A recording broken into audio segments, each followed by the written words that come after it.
Hi everyone. We're just warming up here. Going to be another couple of minutes, then we'll jump in. And yeah, that's about it really. Just hold fast. If you'd like to say hello, and we will. It'd be good to see who's online and where you're calling from or joining from. Sorry. There seems to be some weird spam going on LinkedIn where someone's posting a link to Zoom, so you can ignore that. Don't follow that link. You're in the right place. And if it's asking for a credit card, please ignore that. That's not ideal. Got to love the internet. So, yeah, we'll just wait for one more minute and let everyone join.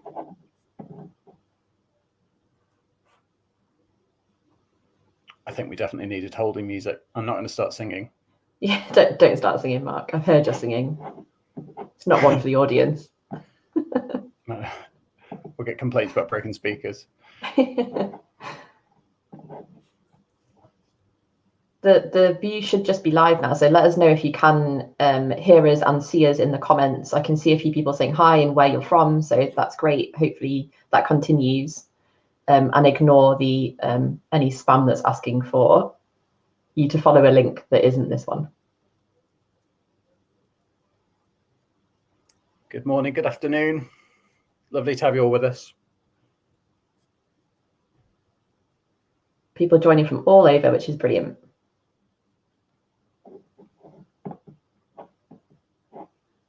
Perfect. Okay, so I think we'll get started. I will start by saying a belated Happy New Year. It's like January 17th, but I think that's still valid.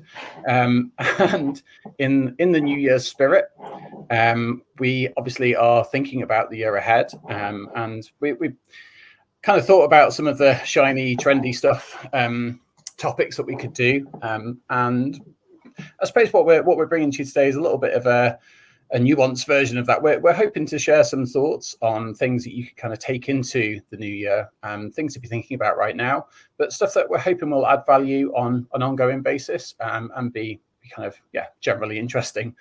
So that's kind of what we've got in store for you today. There will be opportunity for kind of sharing your thoughts and your comments. We're really keen to kind of hear from you on good practice and any ideas you might have on certain topics as well. We're all a big community kind of learning together on this, so yeah, please do share comments. And yeah, so we'll jump right in. I'll start off by asking Helen, do you want to introduce yourself?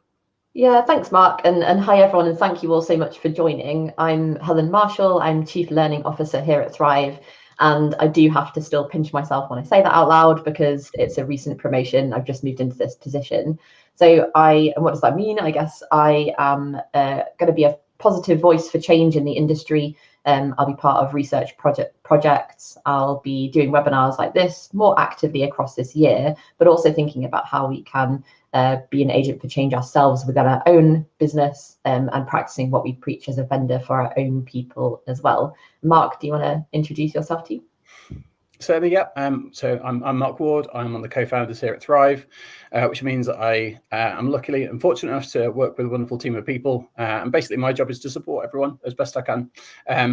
Very interested in all kind of topics within learning, and I get involved with working with a wide range of organisations. So it's great to kind of see best practice and share examples of that. So we kind of best starting point probably is to think about a little bit of what we were left with at the end of 22. Helen, what do you think the main things were that we're kind of taking into this new year? Where do we stand right now? Not and not to focus on 2022 too much, but it is, like Mark said, worth just having a really quick look back here. And I think the key thing for me is that I found there's a lot of industry trends and reports out there that highlight the key things that we should be doing and we really should be focused on as L&D teams. But actually, and whilst there is a lot of insight shared here, and it is up to us how we interpret and implement all that good stuff, it can be a little bit overwhelming for people to see all this information flying at them, thinking, well, what am I supposed to do? How am I supposed to take all of this good stuff and put it into practice in my own organization? So I think there's an element of taking a step back and thinking about what is going to work for you as an organization. I did want to just call attention to a piece of work that Lavinia Mehedintu from Offbeat, which, if you haven't heard of, is a community for L&D professionals to access and share knowledge on. So check that out if you haven't already. But Lavinia pulled together the key trends that were highlighted across about 50 different L&D and HR trend reports. And the results were captured in a graph that you can see on screen here, but it's so small you're not purposefully supposed to be looking at this. So we're going to include the link to this in our resources, which you can download at the end. So don't worry that you can't see it, you're not supposed to. But basically there were 4 key zones that were highlighted here. So new normal, reactive, innovation and foresight zones that were then split across 6 different categories, and the trends were then plotted on that graph. So the grouping of data and trends here was really useful to an extent, but it did highlight, and it highlighted some of the stuff we know as an industry that's important.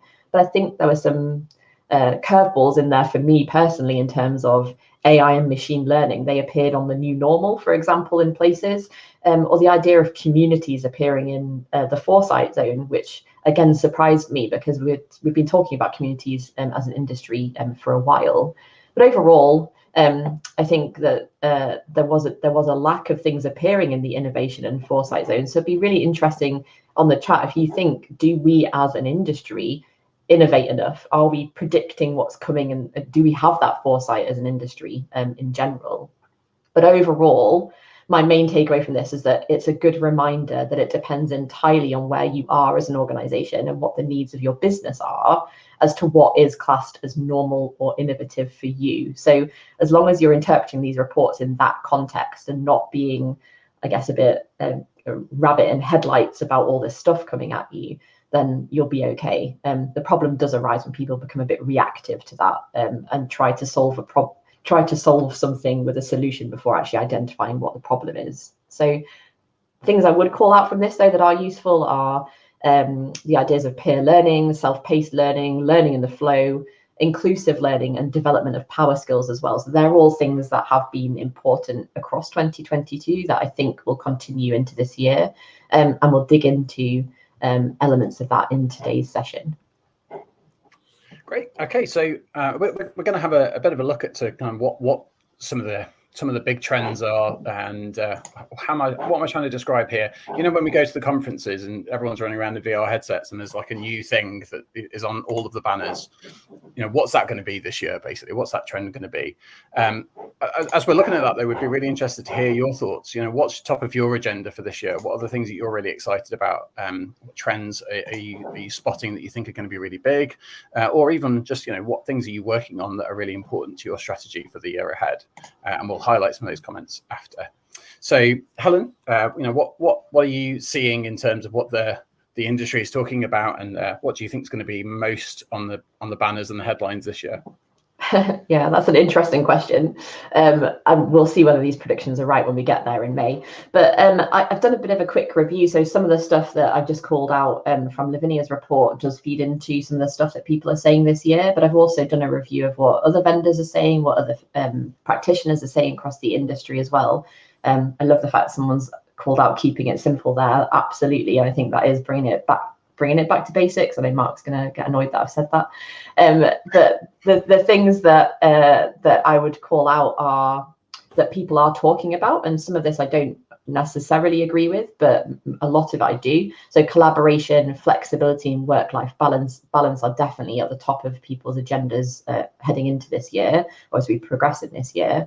And people-first practices and how that feeds into employee experience as well. Skills ontology is something that I've seen people talking about quite a lot. We'll dig into skills and what that means, I think, from our perspective later on. But one that I think was quite interesting, and Mark, I know you'll probably have some insight to share here, was about AI and what's the impact and how mainstream is it? So can you share your thoughts on that? Yeah. I mean, just briefly, I think AI is really interesting in that we're finally getting to a point where people can see the range of different purposes it can be used for, and there's some amazingly visual examples that people are kind of getting, you know, AI art being drawn, and of course there's blogging and all that kind of stuff. From a software development point of view, we've got AI code writing and all of that, and I think we're kind of getting to perspective of being able to understand that AI is something that we can kind of bring to bear for specific tasks. So hopefully we'll start to get more nuanced conversation about AI rather than just this expectation of like Arnold Schwarzenegger walking in and booking training rooms or whatever. Like what are we trying to achieve with the AI is the thing that I'm really hoping we start to see more of this year. And I think agreement. I can see people commenting there about Chat GPT as well, which I think is quite an interesting one to call out, because there's been a lot of chat about that, particularly on LinkedIn recently, about how that can impact content production, for example, as well. Okay. One of the other things that were you going to say something, Mark? No, go on. One of the other things I keep seeing mentioned is around streamlined multiple component product suites. And I know that's probably something you want to touch on, Mark. Yeah. So I mean, I was asked about, we were thinking about these topics just after I'd written an article about this, but again, I guess we're kind of looking at learning as becoming much more of a suite system. So a little bit like I always think of Adobe Creative Cloud. But that's a suite. You've got your Illustrator and your Photoshop, and in a way, we've got a similar thing happening with learning at the moment. I'm very much kind of getting to a point where there's a feeling that there needs to be multiple systems in order to do the things that you want to be able to do.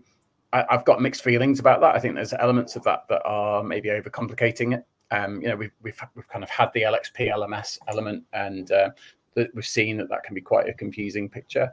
And I think there's going to be some debate within the industry this year as to whether or not, does a typical organization need a whole suite of tools, or should it be possible to just buy one tool and get the majority of what you need from that? I think that's kind of going to be a key discussion point. I guess question back to you, Helen. Like, do you think that this is the best way for us to be thinking about the year ahead? Like, as you look at what's coming, is this how you would approach it, or how do you think we should be thinking about it? I think as an industry, we can do a lot better in identifying the problems that we're trying to solve, rather than thinking about all these tools and features that we might have at our disposal in order to do something with. Because if you haven't identified what it is that you're trying to do in the first place, then all of that's really irrelevant, because you're just throwing stuff at something and hoping it sticks. So I think I'd really like people to start thinking, and I do think we're getting better at this as an industry, but still kind of continue this as we go forward by thinking about what those problems are that we're facing across the industry. Some of those broad categories are highlighted on the screen in front of you. But I was having a conversation with one of our customers the other day, who said that in their exit interviews, they found that 40% of all leavers, and that was by far the highest percentage of any category, left because of lack of personal development opportunities. This rings true with the reports that we're seeing from the likes of Gartner, LinkedIn Learning, and HR Grapevine. So we know it's a real world problem. We're having these conversations with people. We know, but the industry is also aware. So there's definitely not enough investment in upskilling, or historically there hasn't been, and it has been detrimental to the impact on personal skills development, but also talent mobility within an organization. So this, I think, and I say it is me who thinks this, is the biggest problem in the industry at the moment, and I think one that we will definitely talk about in more detail. It's interesting looking at the comments. There's a number of the suggestions there that are problem focused, and it feels like there's that I suppose, going back to the reports, there's what reports talk about, which is often the kind of shiny things, but the kind of facts on the ground are you're focused on trying to deal with the problems that are in front of you. And then, of course, what that takes you on to is looking at what are the strategies that we can employ for that. And I guess, as we've been talking about this, the sense that we've had is, someone said right at the top about, keeping it simple. In a way, I think that's pretty much where we're at as well in terms of what we're going to be talking about, which I know doesn't sound terribly exciting, but trust me, there's some good stuff here. Really, there's elements here that are fundamental and have been fundamental, very, very widely discussed in the industry for a long time. There's other things that maybe are a little bit more, a little less well known, but in every case, there's a chance for us to be having a look at these things and asking whether or not they're really working in the best way in our organizations right now. Have they been employed in a way that gets us the most results and has the most impact for our team members and our colleagues. And I think that's where that opens up the opportunity to look at a range of different strategies and start to ask some really good questions about that, because we're coming along, and there's new things to think about in each of these areas. And so we're going to have a bit of a look through. So the topics that we're thinking about: so social learning, data storytelling, skills, inclusivity, and coaching. And as we run through each of these, we're going to have a think about what's the good practice that we're seeing at the moment in the industry, and kind of share some examples of that, and then also share some questions that you can be asking for yourself right now as you prepare for the year ahead. Don't worry about taking too many notes, because we've actually got all of these in a resource booklet and a resource pack that's available for you to download at the end. And one final thing is, we're, again, very, very keen to kind of get comments on screen and have a think about what you're suggesting, what your questions might be. So if you have any thoughts on all of these topics, really, please do post as we go along, and we'll bring those up on screen and discuss them. So anything else you want to add to that, Helen? I feel like I've forgotten something. No, although I think it's worth highlighting Sagar Mondal's point about how FOMO can plague L&D, because that's, it ties in really neatly with what we were just discussing there, that it's important to determine what your organization needs and to work from there to create a deeper impact. And I think that's this idea of cutting through the noise and focusing on these areas allows us to think about things on a more practical level. And like you said, thinking about it, framing it through key questions that you can ask, I think is really important. Do you think you'd position these things as kind of fundamentals then, the items that we're going to be discussing here? Yeah, I think so. Yeah, and particularly thinking about social learning as a fundamental behind what we do and how we should be doing things. But absolutely, like skills and data storytelling, and then thinking about inclusivity and coaching as well. They are fundamental to creating effective personal development and creating business impact as well. Great. Okay, so let's start with social learning then. It's been that phrase bread and butter for a while. How do we need to reevaluate that this year? Well, I think it's like you say, it's social learning is how we learn in everyday life. It's the grounding, I think, of most of what we do in the industry. So it never hurts to return to thinking about how we ensure it's still front of mind in the experiences we're encouraging people to take part in. So no matter the industry or sector that you do operate in, your people will not only be responsible for continuing that information dissemination, but they'll also be actively building on it and then helping to shape your culture at the company as well. And that's really important to remember.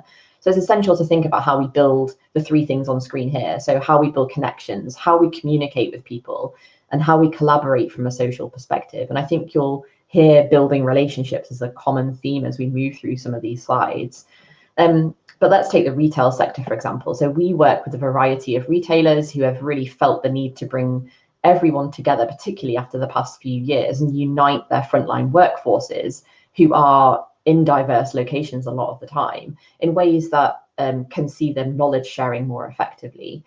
So whether that's creating particular sessions that bring experts into the conversation and share with the wider business, or whether that's people asking community-based questions or audience-specific product updates, for example, by allowing people the time and space to connect and learn from each other, you're continuing that culture of learning essentially outside the idea of this is a piece of content that you're going to do and that's the end of the experience. So the other thing that comes into play here is also how people learn. That's not necessarily something that we spend a lot of time thinking about, but how do we create the right environments for people to learn properly? And how do we provide effective spacing between things so that the experiences become embedded in how we actually do things rather than, again, a one-stop shop, and encourage that element of self-led learning too. So I suppose, what questions can we ask to help formulate this in a more practical way? Well, I suppose what tools do you have in your tech stack that can be used together? Thinking about that can be a really useful place to start. So we all know that siloed tech is not only a resource drain, but it could be damaging to your workflow, your communication methods, your culture. So taking a bird's eye view of everything that's going on in an organization is really important. But it is very likely that certain areas of your business will be using different tools. But is there a way to think about how you do that in a more collaborative way? Can you leverage things in one part of the business into another? And again, taking that bird's eye view is a really good way of doing that. And again, potentially might come out as a theme in some of the stuff we're talking about. Being able, go on, Matt. A bit of a question for the audience, really. We're talking about social learning here and how fundamental we see it as being. Do you guys see that as fundamental? Is it something that you employ in your learning strategies, and is it something that you've got plans for this year? Do drop comments as we're talking. It'd be really interesting to hear your thoughts on this as well. Sorry, Helen, I didn't mean to interrupt. That's okay. I think Jason Michael Cannon's pulled out an important point there about understanding everyone as an individual and what their needs are for growth, security in an uncertain market. I think that will tie really neatly into the conversation we'll have around inclusivity as well. But absolutely thinking about from a social learning perspective, how everyone has individual needs and how you can not only leverage the knowledge that people have in their own minds, but how they can do that within a wider audience and being part of a wider community as well. So again, like thinking about how you can bridge the gap between that experience and knowledge, the space between the viewing of it and the doing of it can be a bit of a battleground. So people's attention is drawn in multiple different directions. So by creating moments for people to reflect and to share and to be part of community groups or leveraging social platforms, you'll effectively bridge that gap between the individual's lived experience, the knowledge that you want to impart, and then the doing of the thing that it is that you want people to be doing as well. So that's thinking about those in-between moments is just as important as thinking about each of those moments in themselves. That's really good. Okay. And lots of comments. Definitely this is something that's on the agenda, which is good. But I think also really interesting the degree to which, when we're talking about social learning as being a mechanism for unlocking peer-to-peer learning and knowledge sharing across organizations, kind of challenging some of those silos that can form otherwise, and just generally helping people to kind of stay connected and to kind of see that as a way of kind of building personal learning. I think we'll come into that with a little bit with coaching at the end as well. So elements that touch on all of the topics to come. Yeah, definitely. I think thinking about how your platform therefore encourages these things as well is really important. So you might not have a platform at the moment, but if you do, then think about how you can leverage these elements on your platform as well. So put your people in the driving seat and listen to their ideas, encourage them to share their knowledge and experience. Mark, I suppose based on this, is there something to be said for how we gather data to inform our decision making in these areas?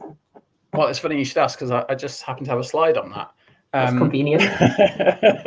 So thank you. So data, I think, is one of the areas where obviously there's lots of data in businesses and organizations, and we are all using data to at least some extent. I think it's another one of these elements where we can look at how well we're maybe employing it and what opportunities there are to kind of do more with it. In particular, I think where we're seeing really great impact from it is where we're seeing teams spending time kind of gaining a deeper understanding of the kinds of conversations that happen in particular teams and areas of their business. And it might be that you've got particular objectives as an organization that involve a particular part of the business adapting, and it's those change situations where data can be really illustrative, because you can understand the impact that you're having. Now, the key thing is, and this is the thing that's really fun about data, and I'm using that in inverted commas to a certain extent. With data, there's an element of every single team talking about things in their area using their own measures. So if you're talking about quality or performance, whatever it might be, you might be looking at your fulfillment rate, your customer happiness score, your estimates versus reality, all of that kind of stuff. And those are the kinds of metrics that when you're an outsider and you're sat in a conversation, you just kind of hear it and go, I have no idea what you're talking about, but that's fine. The best teams that we're seeing are the ones that are really getting to grips with those and spending time talking with stakeholders in particular parts of the business in order to say, well, actually, what do those mean? And what are the typical trends that you see? What are the quirks? As you scale up a business, as you scale up a team, maybe do you have issues with that? Or as we start to work in a different way, do you expect there to be problems there?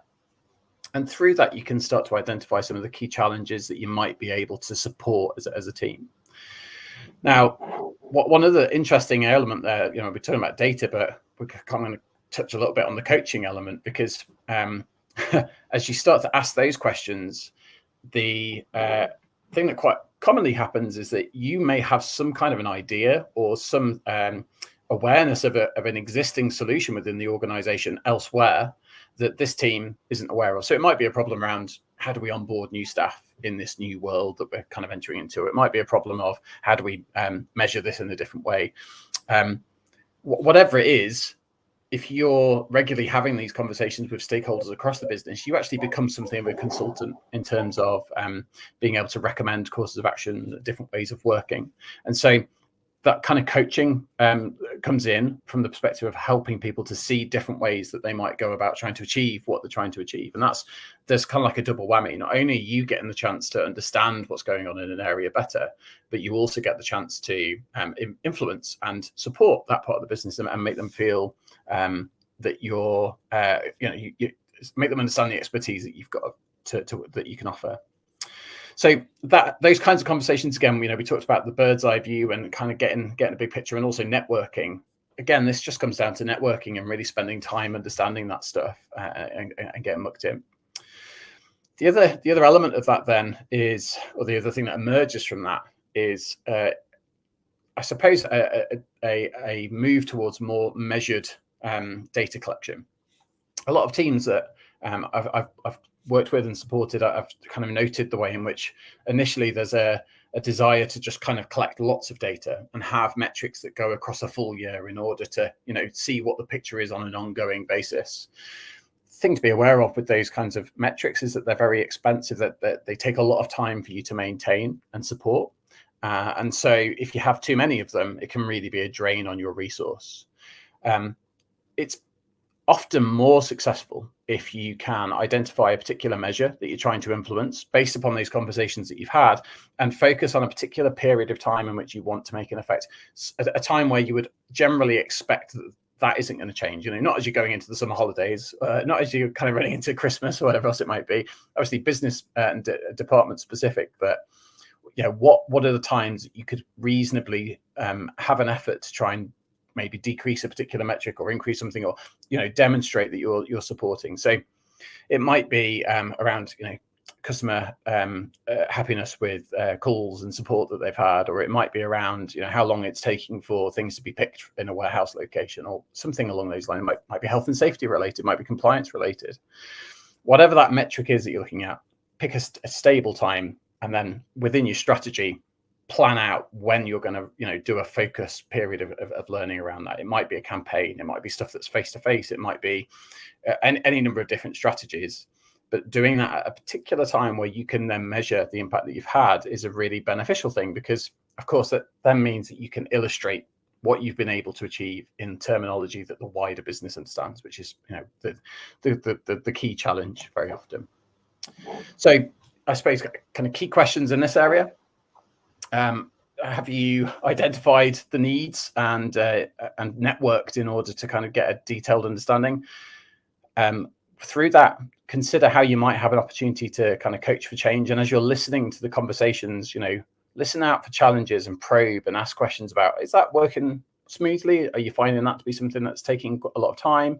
And find out where there might be ways that you can actually support there as well. Understand their measures so that you can talk in their language, and then off the back of that, plan your impact in terms of when you think you might be able to do something that's going to have the most impact.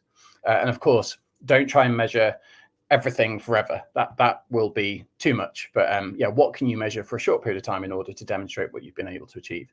Those are all things that are, I think, signs of maturity with data, and things where we're starting to see signs where people are working in that more efficient way and being very focused on the problems that they're trying to address. Yeah, and I think you're right, Mark. It is that focusing in on particular specific problems. So Rajan Sharma in the comments has asked a question around the global recession and what the impact of that is going to be on L&D teams and how that will impact the agenda this year, which I think is a really, I mean, it's top of mind for most people, isn't it? But I think that does tie in partially to answering this question, in that if you can get really specific about what it is that you're trying to, what problem it is you're trying to solve, and what measures you're going to put in place and measure and plan for impact for, you can then start to showcase your return on investment there and look at, you know, what change you have created as part of that. Is there anything you'd add to that, Mark? I think that's a really interesting area, because of course ROI is something that as an industry we've talked about an awful lot for a very long time. You know, how do I demonstrate the return on investment that we're getting from my team or whatever else it might be? Of course, a lot of objectives that companies and organizations set for themselves are like strategic in nature. They may not always be driven by a particular revenue stream or anything along those lines. It might just be a maturity step. It might be around scaling. It might, you know, whatever else it could be. And so I think when we talk about ROI, it's attractive in many ways because it's a very commercial measure. It's something that you can kind of immediately talk about. Now give me this money because I'm clearly worth it, or, you know, whatever else. Makes it easier to put in a business case. But yeah, I think when we're talking about skill development, when we're talking about how, you know, you talked earlier on about people leaving and during exit interviews identifying lack of opportunity as a reason for leaving. How do we prevent that? And those things can be tied back to commercial terms. You know, you can identify the return on investment from that, but there's a lot of work involved in doing that. And actually, to a certain extent, you miss the point. If your teams are happy and people are staying, then it's self-evident that that's a good thing for a business, because a business is powered by its people. So I think, yeah, a more nuanced conversation about the kinds of metrics that we are focused on is a good thing. Yeah, absolutely. And I want to just pick up on something, again, that feeds off the back of that, which Stuart Chadwick has commented about. The second half of his comment says, it doesn't need to be a lot of extra work to gather useful data around your learning, and a lot of value can be gained. And I think that is so important for people to remember, that people, and Mark, we've spoken about this before, people are very afraid of data sometimes, and they look at it as, oh, we've got to do all of these things and gather all of these things together. But actually, if we think about it from that smaller scale, practical level, you can gather information quite quickly when you need to. So I'm going to propose a bit of a change of order, Helen. I think we should probably talk about skills next, if that's okay, because I think this segues quite nicely into that picture of how we enabling people to develop themselves and what new skills are needed, and how we support that as an organization. What are your thoughts on that? Yeah, that makes sense. I mean, skills has been a hot topic for a number of years, I guess, but we genuinely think we're part of the right conversation here, that businesses across the world essentially are focusing on this for the right reasons. And at a fundamental level, the skills of your people are really what drive your business forward. So skills they not only feed into talent mobility, so again, building on some of what you were just talking about there, Mark, but and your attrition rates as well, but they're fundamental to the very culture of your business. So for us and for me, the North Star does rest in bridging that gap between organizational skills and then being able to identify emerging individual skills as well. And this is because you'll then be able to focus on what's fundamental to business success and to driving business success, but you'll be able to identify also what's motivating your people to continually improve as well.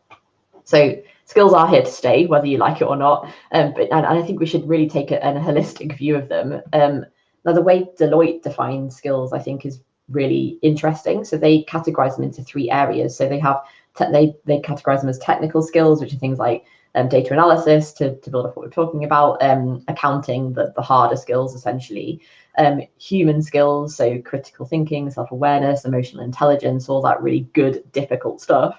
And then the last category, which is potential skills. Now, these are things that don't necessarily exist in your organization at the moment, and are latent kind of skills that will develop And this really fits in line with what we would term agile skills as well. So things that start to emerge and develop that you haven't necessarily planned for, that you haven't predicted are going to happen, and it can really tell a picture about who your people are and what they are focusing on, what's motivating them, what skills you might have as an organization that you didn't necessarily know you already had as well. So in terms of go on. You were going where I was thinking. So in terms of the questions that you can ask then related to skills, how are you as an organization identifying and communicating operational, value-based and individual skills? So I think values-based skills are a little bit trickier for some organizations to think about if you're not thinking about what your values are as a business. Maybe that's something that's developing as we speak. But if you think about those operational things that are going on, the skills that are essential to the business that you carry out, and then, like I mentioned, those individual skills that are developing as well. So the information that comes out of those conversations, how you're identifying those and how you're having those conversations, the information will likely differ from across the different areas of the business, but being able to draw it out and take that kind of holistic view of everything that's going on in an organization can really act as a jumping off point to think about where you want to be headed in your skills conversation. And then asking your people, I suppose, is really important. Putting your people front and center. Is your people, after all, that you're speaking about when you're talking about skills development. So are you having conversations with them? Are you asking them the right questions? So when it comes to their own personal development, what do they want to be focusing on? If you're not already having these conversations or gathering data from your people managers, for example, you might want to start thinking about that and beginning that journey, because that data will help inform your own programs and will help you stay relevant across your business and feed into that business impact that I mentioned briefly a while ago.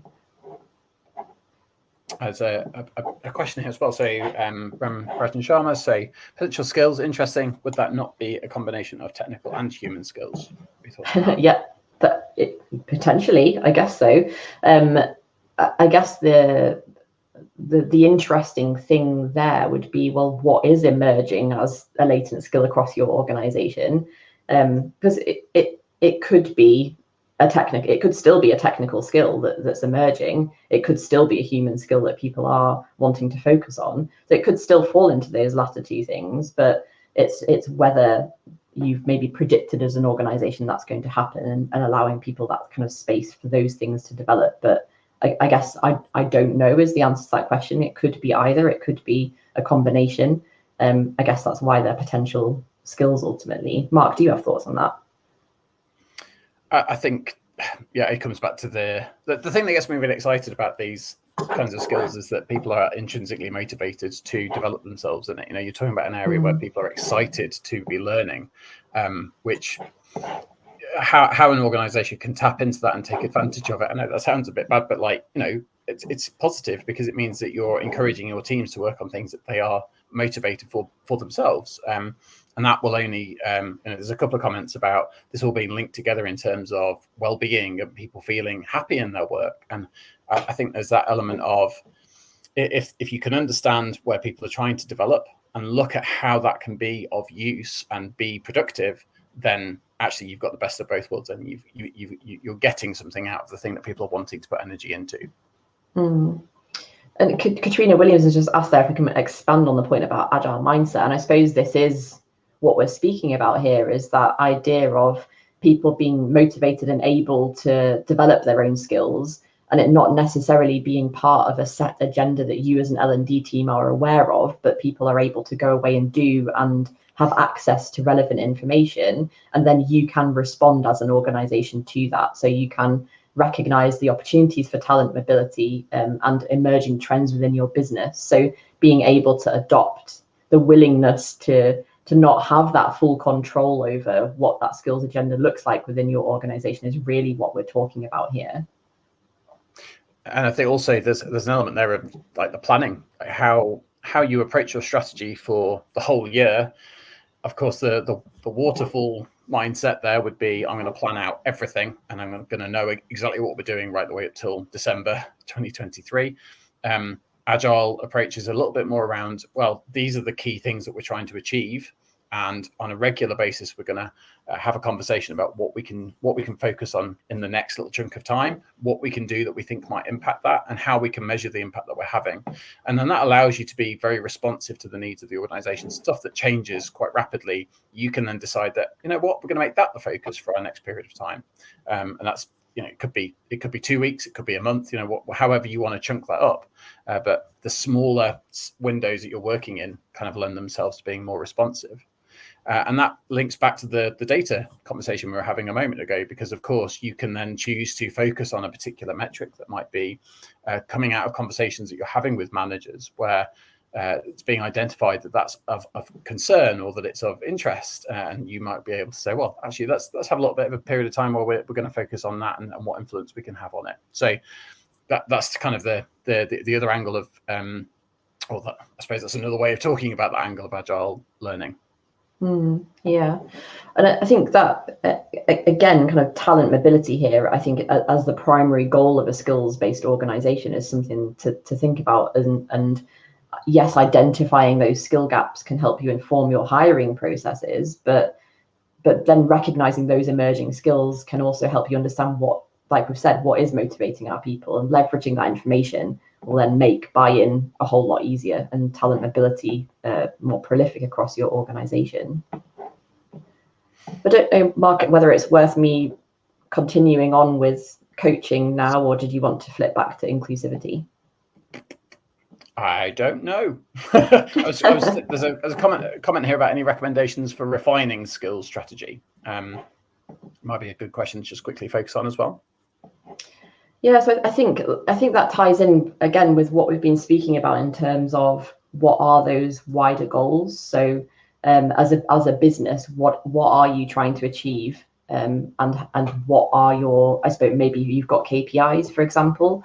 How can you tie that into the skills that you need as an organization? So again, that will tie into identifying skills gaps as well. So that can help in your hiring processes. But also being responsive to those things we've just mentioned. So tying into the individual needs of people. And I think I've seen another comment on here, I can't remember who it was, that mentioned around almost like PDPs and being able to have those conversations with people. So if you're, again, that's probably a great way to start thinking about some of those skills that might not necessarily be classified as operational level skills, but what do people want to develop? What are their focus areas for the year? And bringing that data in from those conversations with the managers are having with their people in one-to-ones, and those, if you're doing professional development reviews, then bringing that data in and using that to inform what you need to provide as a company. Mark, do you have anything to add? I'll be honest, I'm a little bit distracted in the comments. I'm struggling to multitask. No, I think that's really good advice. So I'm conscious of time, and we've got a section at the end for general questions as well. So there's some really good questions here, and I'm tempted to stay and just talk about those. But I think we'll carry on and then come back to some of these questions at the end, and just kind of wrap up. So, but thank you for all the comments. This is really interesting to read. Lots of good stuff. Yeah. So let's talk about inclusivity, and then we'll come back to the coaching at the end, if that's okay, Helen. Sounds good. Okay, so inclusivity is something that I kind of wanted to touch on from the perspective that, again, you know, our practice in this area and our way of thinking has evolved considerably over the last let's say decade. You know, it's been happening for a while, and I think through this we're now starting to see new ways of working emerging, and I think that's quite exciting. So I suppose the kind of starting point really with this, again, a little bit of the networking thing, but there's certainly all kinds of different aspects of inclusivity and all kinds of different factors that can influence how easy it is to access learning and access knowledge within an organization. Those factors are things that happen at the team level. You know, it could be ways of working, access to technology, hours that they work, method of transportation, even, you know, all of that kind of stuff affects how readily people can access knowledge. And then there's also factors at the individual level as well. So that might be kind of age, it might be diversity, it might be different abilities, you know, all of that kind of stuff, which again, you know, these things are very much well and truly on the agenda. I think what's interesting is how do we look at that as being something that will be refined, and where is that going over the next year? Increasingly, I mean, my experience over the last few years has been with kind of product management, and product management goes back to on my training course. I remember learning about BMW and how they first started modeling cars and got feedback about that. But ultimately, what we're talking about there is something that is going to be used by someone, and it ideally needs to be fairly intuitive. You know, you're not wanting to train people on how to get trained. It needs to be something that's obvious and that they can just engage with and benefit from. And that really is kind of the starting point for a lot of the thoughts in terms of where this is likely to be going, because it's becoming far more thought about. Sorry, that sentence made absolutely no sense whatsoever. People are starting to think a lot more about how their resources are being accessed by their teams, and whether or not things that are working in one area of the business are working as well elsewhere. So I talked about team factors earlier on. You know, we've got a number of customers who have teams working in warehouses, who have teams kind of driving and that kind of stuff. And it's a fairly obvious thing to say, actually, you've got to consider how accessible those resources are. But we're actually starting to kind of see metrics being recorded on those things, and kind of checks being made in terms of whether or not different resource packs need to be available, even if they're sharing the same information for different audiences and different populations within an organization. And so how do you make the most of that, and how do you really measure that? The answer is generally the answer that is emerging is through user testing, usability testing, and that's a really exciting kind of skill set that's emerging, and something that's actually great fun to do, but also quite tricky in another way. Effectively, user testing is a case of finding a good sample, making sure that you've got a representative bunch of people that you can kind of ask questions of and get them to trial something.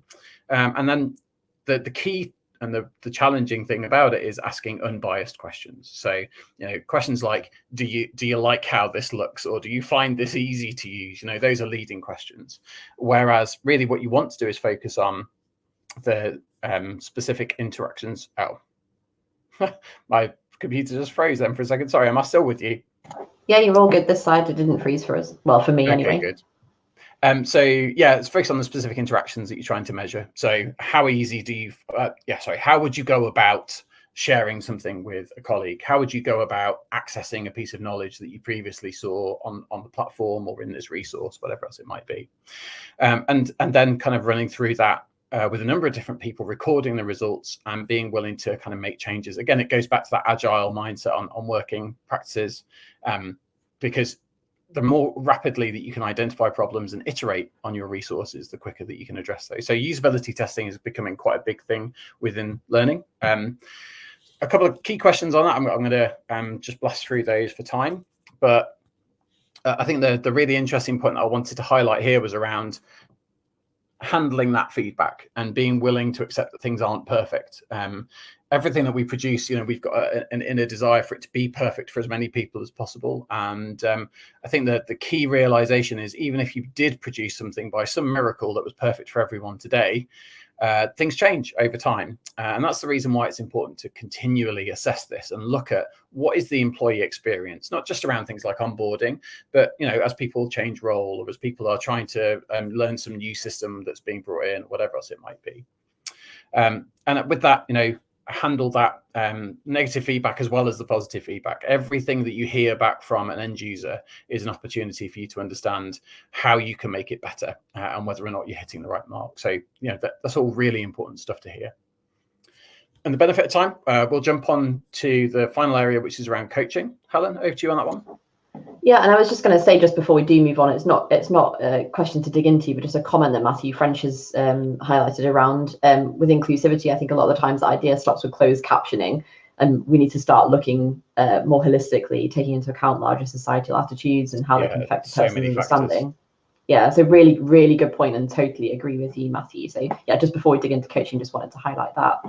Then in terms of coaching, and I think it's maybe important to highlight what we mean by coaching here is that we identify an individual to work with either one-on-one or in a group situation to help individuals identify the quickest ways to self-improvement, and that ultimately leads to business impact. So coaching empowers you to uncover your strengths, but also identify your blind spots as well, and the things that you want to work on as an individual, and then to create a plan of action that you'll then be held accountable to, which all sounds great. But coaching, we know, comes at a financial cost. So we've already spoken a little bit around the looming financial crisis and what impact that is going to have on L&D teams this year. So the question then becomes, I think, more around how you begin to justify this expense, or how you can build on what you already have within your organization, maybe with the aim of implementing a wider coaching program at some point in the future, but also really how to leverage what's going on in your organization at the moment. So what can you do now? Well, I think it's going to be really good to think about how to identify your current coaches. So there will be people within your organization who will be coaching, being a manager. A coach is a manager. So think about how you can leverage their skills and maybe coach a coach, pass on that knowledge and create an environment where that does happen. And it's easy to identify these people because you'll be hearing good stories from those they manage or from those that they do coach across the business.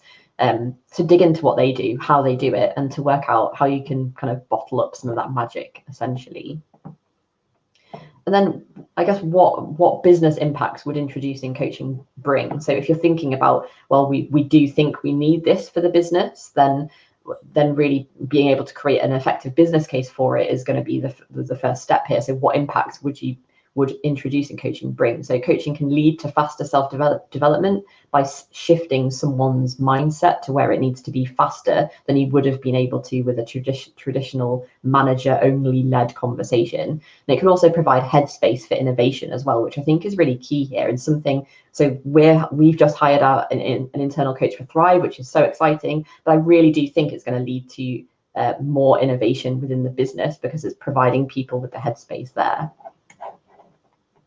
So Daniel said, obviously, we've been implementing a coaching culture since 2019, obvious interruption in 2020, but we've had a great level of engagement with various interventions over the past 18 months, which is brilliant to hear.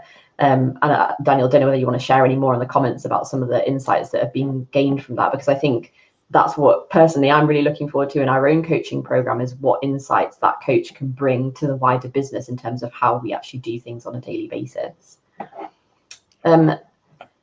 And also enabling people to support one another effectively. You know, that's a big thing that comes out when we talk about peer learning. But there's also that element of just, you know, what skill sets are we teaching people to have a conversation that is a supportive conversation. So it's a really important topic from that point of view as well.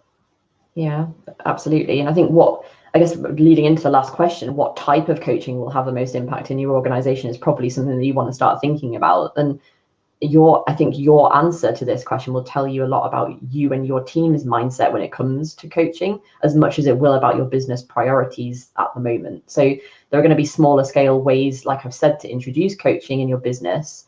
Peer coaching is one of the things that you might want to consider, and we do have a resource again that you can download at the end as part of that resource that we've created, that might help you in formulating some of those conversations.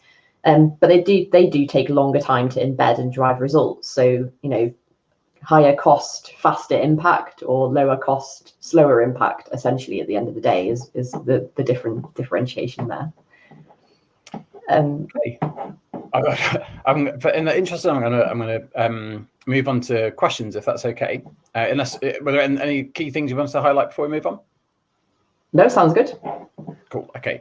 So just a quick note to say, we have an information pack that's available, which kind of summarizes a lot of the things that we've been talking about here, largely inspired by the fact that we were talking a lot and there were all kinds of things that we were saying that we didn't have time for and didn't fit into the slides. So yeah, there's kind of a PDF version of that, also links to the other resources that we've mentioned.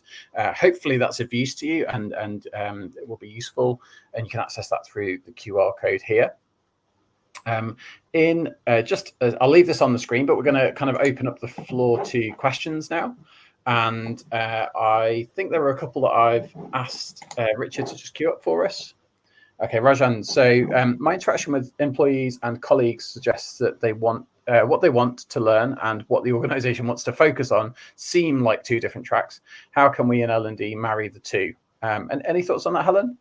I think that the interesting word I would pick out from this sentence is they seem, well, that's 2 words. They seem like two different tracks. So that might be down to the, and I'm going to dig into semantics here because I like to do that, but that might be to do with the semantics of what's being said. So actually, someone might be wanting to learn something for themselves that could be very aligned to a wider business objective. It's just not necessarily knowing how to communicate those two things together. So I would question whether that friction is actually a reality. And if you dig into what it is that that person wants to be learning, because it's amazing that someone is wanting to learn something anyway, but B, it's likely that they're in an environment where if they are thinking about that has something to do with their daily role within a business. It might not, but think about how you can reduce that friction in terminology, essentially, would be my first go-to comment. And I think also on that particular one, I would wonder, the people who are setting those objectives, those organizational objectives, what do they make of the research that you're doing and the understanding that you're getting of what people are focused on? Because they may have some interesting thoughts on how actually those things relate in a more strategic way. But yeah, it's a tricky one sometimes, but it is something that very often, by encouraging people in their learning, even if it's just purely for the sake of getting them into a learning practice, that as a fundamental thing, step one, there's always that element of encouraging that kind of engagement and encouraging people to develop themselves. That has a positive influence in so many different ways. So even if there isn't a kind of overt way that you can link the two together, there's still a benefit to kind of encouraging a focus on that. I think there's another question. So Anashri, most of the time there is a lack of engagement on e-learning platforms and employees want to go out and do some training. How do we increase engagement? Oh, well, using Thrive would be an obvious answer there. I'm joking. Think about how you can, so there will be a reason why people aren't coming to your platform, and identifying why that is probably a good place to start. So whether that is solely down to people not having enough time to come to it, or whether people just don't know about it, I guess first figure that out, and then think about how what it is that people are wanting to learn. So why is it that they want to go out and do some training? There's always going to be a case for people doing things face to face. That might tie into those wider conversations we briefly mentioned earlier around well-being and connection across a business. So there is an argument to say that bringing people together face to face will increase that connection and increase those connections across the business as well. So I'd maybe dig into that part. Is engagement on your platform something that you are looking to drive? What is it that you need people to do? Is it compliance learning, for example? And how can you maybe think about marketing your platform in a better way? So you might not have, maybe you could spend some more time thinking about how you just communicate within the wider business about the platform and the information and the training sessions that are available on there, and then think about the opportunities where face-to-face or in-person sessions might be more relevant and might be useful to people as well. Mark, do you have anything to add to that? Just very quickly, I think, also look at how people are communicating currently within the organization. Like, are there ways in which they're sharing knowledge items already? Is it a case of just firing an email across and then maybe doing some hearts and minds, winning some hearts and minds on that, and kind of highlighting where that falls over, the long-term impact of that versus, just the immediate ease of it. Those kinds of conversations with managers in particular are really important in terms of encouraging people to engage with learning. But then, that does infer that there needs to be an openness to the learning culture and a degree to which they can share their knowledge through that, as well as doing training. So I think we've got time for one more quick question. So Katrina, Williams. There is an element of intersectionality across all of these 5 L&D themes: social learning, data, skills, coaching, inclusivity. How do you suggest linking all the topics to super boost the positive impact linked to people and purpose? I have found a holistic approach has worked with great results. Just one quick question before the end there, Mark. Yeah, in fairness, Rich brought that up, and it's got the word intersectionality in it, which I almost failed to say. It's a really good question. Go on, if you were going to say something. I was going to say, from my point of view, it's almost it's a self-evident truth, because every point that we've talked about, we've kind of referred to other points within it. You can't really do one of these in isolation. If you want to know the impact that you're having with social learning, you need the data. If you want that to be something that's generally accessible to everyone, then you need to think about inclusivity. So I think actually it's just a case of maybe asking those questions on a regular basis and looking at all those 5 areas as you look through your strategy, and you look at what your focus is going to be for the next month or 6 weeks, whatever else however you're working. Helen, I suspect you've got something more meaningful to say. And really quickly, conscious of time, I would just say, again, coming back to what we spoke about right at the beginning in terms of what is the problem that you're trying to solve. So as long as the problem is relevant to these 5 areas, then yes, intersperse and interlink everything that we've spoken about here, and think about that kind of wider picture. But I completely agree with what Mark said, in that there's been a natural progression between all of these areas anyway. Thank you ever so much for all of your comments. It's been an amazing session. Really appreciated all of the thoughts that you've left, and it's been great to kind of hear hear what you're saying on those topics.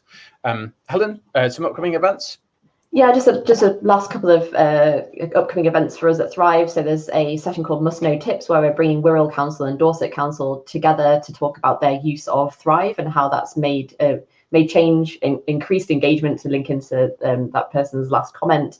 So if you're interested in that, then join that. But also 5 Ways Blinkist and Thrive are bringing consumer learning to the workplace, which is on Thursday, the 9th of Feb, which will dig into Blinkist in more detail, which should be a good one. So do scan the QR code to sign up. Perfect. Okay. Thank you, everyone, for joining us today. And we hope we'll see you on one of those events in the future. Please do reach out, comments, questions, continue the conversation. But it's been a really good session. Thank you, everyone, for joining us. Thank you all. Bye. Bye.